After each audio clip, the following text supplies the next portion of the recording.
Hi, it's the sci-fi romance, Love Behind the Moon. Take it away. Love Behind the Moon, a space romance by Psy. Captain Kate McWhorter was the first woman on the moon. She ran the mission like a Swiss watch. Nothing was out of place. Everything was done exactly according to regulations. And her second in command, Lieutenant Ferdingens,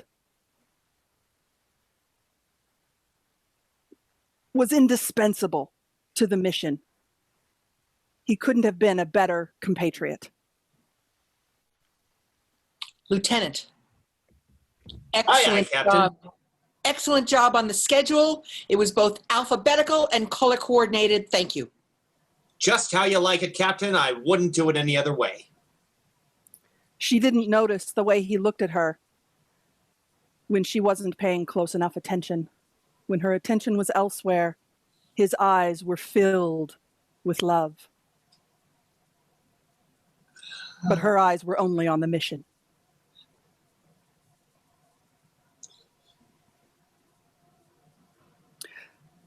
Suddenly, the two of them, who thought they were the only ones on the moon, heard a sound from outside. Ribbit, ribbit. Captain, reporting an alien ribbit. Thank you for the concise report, Lieutenant. Ribbit, ribbit. Permission to investigate the ribbit. Permission granted. Lieutenant Ferdingens headed to the airlock. Cautiously, carefully. Captain McWhorter realized she missed him while he was gone. As he slowly opened the inner door, cycled the air, and began to open the outer door, she wondered if he would be okay, and then caught herself realizing thinking fondly of your crewmates is not regulation.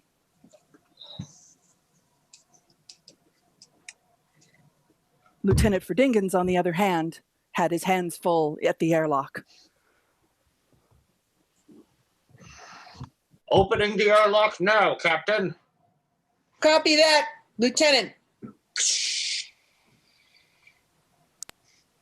And suddenly, outside the airlock was... Ribbit. Ribbit. Captain, there's some sort of hairy frog creature out here. Ribbit. Yes, that is in the training manual. We were expecting him. Right. Calm your heart rate. Captain, Ferdingens had to review. That's doing that to my heart rate. But ignore that. Back to the mission. He realized it was too early to admit this to her, and certainly not in this situation. This was a situation for diplomacy. He invited the frog creature in. Here, froggy, froggy, froggy, froggy, froggy. Ready. Take me to your leader. Can do. Closing airlock. Roger that. They proceeded to the command center of the moon base and realized, Ferdingens realized as they were going through the hallways, that this frog seemed to know where he was going and seemed to know who he was going to see. Oh, Reginald. It's been eons. Greetings, Commandor. Reginald. Mm-hmm. Did you bring the box? Of course. Here you go. Thank you, Reginald. And with that, Reginald flitted back outside and let himself out the airlock, leaving Lieutenant Ferdingens confused, befuddled, and bewildered. Rennick. Permission to speak freely, Captain? Permission granted, Lieutenant. Yes. Did you know that frog? Also, what's in the box? Also, why were you making goo-goo eyes at the frog? Also, that's a lot of questions. Just start with anyone. Captain. Methodical to the end, Captain McWhorter started with the first question she'd heard. Lieutenant, you were speaking a little more freely than I was expecting. That frog and I have history. And in the box is a locket. Then suddenly she surprised him. I had it made for you.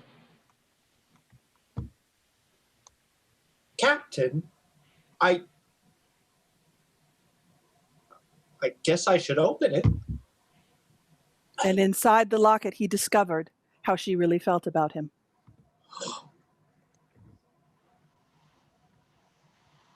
It says Crewman of the Year and also I love you. Both true. And she had filed the report with NASA. It was true and official. I couldn't be more honored and fulfilled in my duties at the same time, Captain.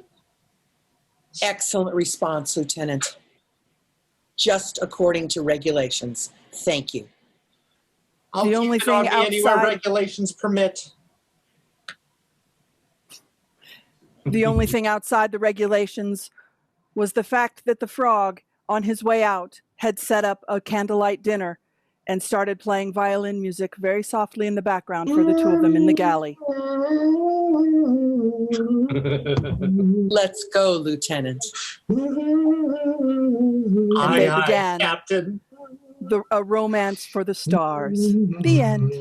Yay! Let's hear it for Love Behind the Moon.